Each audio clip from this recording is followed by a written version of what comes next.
जय श्री राम। विक्रम के फ़ोन की रिंगटोन बजती है और विक्रम फ़ोन में नंबर देखता है और घबरा कर कहता है, मधु का फ़ोन है। यह सुनकर हरीश और अजीत ज़ोर ज़ोर से हंसने लग जाते हैं और फिर अजीत कहता है, हमें बहाना सोचने के लिए कह रहा था। ले बेटा, हमसे पहले तू जवाब दे कि कहाँ है। हरीश कहता है, मैं अपना फ़ोन जल्दी से पावर ऑफ कर दूँ, कह दूँगा बैटरी ख़त्म हो गई थी। और ये कहते हुए हरीश फ़ोन को ऑफ़ कर देता है। विक्रम फ़ोन उठाता है और कहता है, हेलो मधु। हाँ बेटा बोलो। तो मधु बड़े गुस्से में कहती है, क्या बोलो पापा, टाइम देखा है आपने, क्या टाइम हुआ है। तभी सुमन मधु के हाथ से फ़ोन ले लेती है और कहती है, विक्रम जी हरीश को फ़ोन दीजिए। तो विक्रम हरीश को फ़ोन देते हुए कहता है, ले बात कर। तब हरीश घबरा कर विक्रम की तरफ देखते हुए कहता है, मैं। विक्रम हाँ में गर्दन हिलाता है और हरीश फ़ोन लेकर डरी हुई आवाज़ में कहता है, हेलो। उधर से सुमन बड़े ही गुस्से में कहती है, ये क्या तरीका है हरीश, कितनी बार कहा है आपसे, जब भी घर से बाहर जाएं तो बता कर जाया करें। बता नहीं सकते तो कम से कम एक कॉल तो कर ही सकते हैं ना। छोटे बच्चे नहीं हैं आप। 3 घंटे से आप तीनों का फ़ोन नॉट रीचेबल आ रहा है। कहाँ हैं आप तीनों। हरीश घबरा कर कहता है, वो हम तीनों। इससे पहले हरीश कुछ और कहे, सुमन उसे बीच में ही रोकते हुए कहती है, बेकार का कोई झूठा बहाना मत बनाइएगा। तब जय पीछे से कहता है, माँ पहले घर तो आने दो, बाद में डांट लेना। और फिर सुमन कहती है, आप तीनों घर आइए, कविता और पायल भी यहीं हैं। तो हरीश कहता है, हाँ अभी आए। और ये कहकर हरीश फ़ोन डिस्कनेक्ट कर देता है। पायल कहती है, माँ आप दोनों तो ऐसे ही परेशान हो रही हैं। पापा, विक्रम अंकल और हरीश अंकल तीनों ठीक हैं। आप जानती हैं ना उन तीनों की आदत है बिना बताए जाने की। थोड़ी देर में आ जाएंगे, बच्चे थोड़ा हैं जो गुम हो जाएंगे। कविता कहती है, बच्चे होते तो कान पकड़कर घर बैठा देते, बच्चे नहीं हैं तभी तो डर लगता है। समीर कहता है, आप तो ऐसे परेशान हो रही हैं जैसे अगर गुम हो गए तो कई दिनों में मिलेंगे।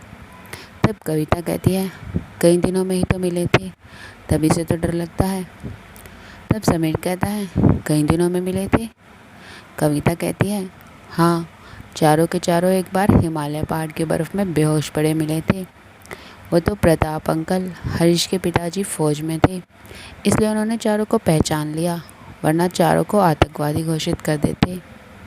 तब मधु कहती है, चारों कौन मासी, पापा अंकल तो 3 हैं। कविता कहती है, तेरी माँ सोनिया। तो मधु चौंक कर कहती है, क्या माँ। कविता कहती है, हाँ तेरी माँ, वो कौन सा कम थी, वो भी तो इन तीनों के साथ ऐसे ही गायब हो जाती थी। तब सुमन कहती है, आज तो इन्हें बताना ही पड़ेगा, कैसे बिना बताए अचानक कहाँ चले जाते हैं। उधर हरीश फ़ोन विक्रम को देते हुए कहता है, यार आज तो अच्छी क्लास लगेगी, पायल और कविता भी वहीं हैं। अजीत घबरा कर कहता है, क्या वो दोनों अभी तक घर नहीं गई। मुझे तो लगा था कि वो दोनों अब तक सो गई होंगी और मैं भी जाकर चुपचाप सो जाऊंगा और उन्हें पता नहीं लगेगा कि किस टाइम आया। पर अब क्या करेंगे। विक्रम कहता है, चलो यार रास्ते में कोई सॉलिड बहाना सोच लेंगे। और फिर वो तीनों कार की तरफ जाने लगते हैं। तीनों कार में बैठकर घर की तरफ जाते हैं और हरीश कार चलाता है और कुछ ही समय में कार घर के दरवाजे पर रुकती है। अजीत कहता है, यार कोई आइडिया आया, क्या कहेंगे। तब विक्रम और हरीश दोनों नाव में गर्दन हिलाते हैं और फिर तीनों कार से नीचे उतरते हैं। अजीत कहता है, मुझे तो बहुत ज़ोरों से भूख भी लग रही है, पता नहीं आज खाना भी मिलेगा या नहीं। हरीश कहता है, तुझे खाने की पड़ी है। अरे अगर आज घर में एंट्री मिल जाए तो वो भी भगवान की दया होगी। तब विक्रम कहता है, मैं ना एक काम करता हूँ, CID से दया को लेकर आता हूँ, तब तक तुम दोनों अंदर की स्थिति का जायज़ा करो। और ये कहकर वापस कार में बैठने लगता है।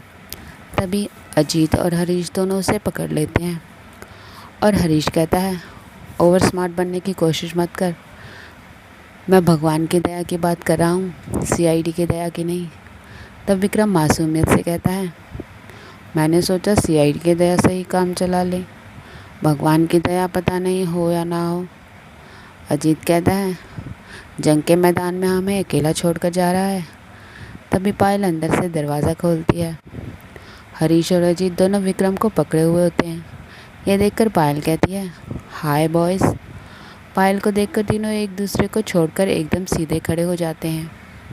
तब पायल हल्की सी मुस्कान के साथ कहती है, क्या हुआ, कोई प्रॉब्लम है? तब तीनों एक साथ एक दूसरे की तरफ देखते हुए बोलते हैं, नहीं, कोई प्रॉब्लम नहीं है। शेष कहानी अगले भाग में। जय श्री राम।